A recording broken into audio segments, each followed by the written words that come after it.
Hello, Dr. Sammy Gibson here with Eastwood Animal Clinic, and today one of the things we're going to talk about is bloat, or GDV, and then the veterinary terminology for it is gastric dialysis volvulus. GDV is the short name, common name is bloat. So what you want to watch for with bloat is typically it's more predisposed in our deep-chested breeds, so our Rottweilers, some Shepherds, Great Danes, things like that. It does happen in other breeds. I have had it happen in my personal dog, who was a 30-pound dog, 13 years old, and very, very fit. And she did bloat with it. So just because you're not the typical breed does not mean it doesn't happen.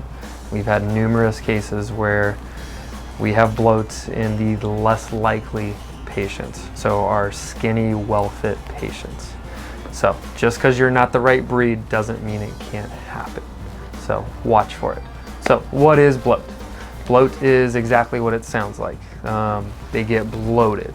Their abdomen gets very swollen. A lot of people call them, yeah, my male dog looks pregnant, and we're just filling up and we look uncomfortable.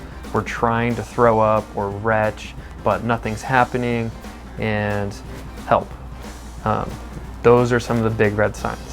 We do not always know exactly why they bloat. We do know patients that eat about 20-30 minutes before, that exercise 20-30 minutes before eating, and exercise or run, jump, and play about 20-30 minutes after eating are higher predispositions to bloating.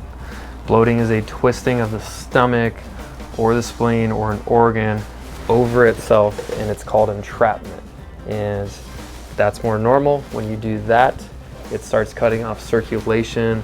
Those other tissues become ischemic, so they're not getting oxygen, blood flow, and it is a true emergency if you see it.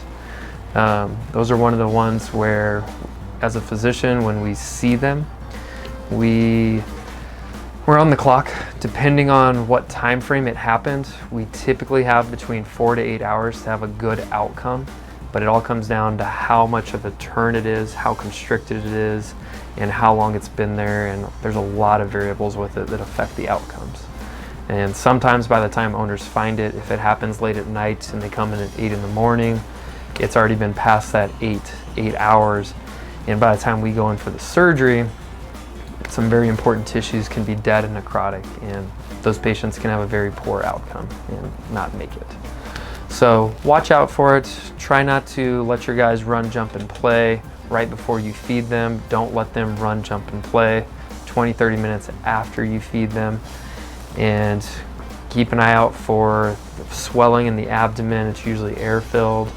And if they get vomiting, hypersalivation, drooling, they just don't feel good and come to you with those big, sad puppy dog eyes like, help me, I don't know what's wrong. Don't wait. The waiting could be the difference between them making it and not making it. So watch out for some of those true emergencies, guys. It's called bloat, GDV, and it is a very serious thing, but when we catch it early, we do fairly well with it. So hope that helps you all out. Talk to you later. Bye.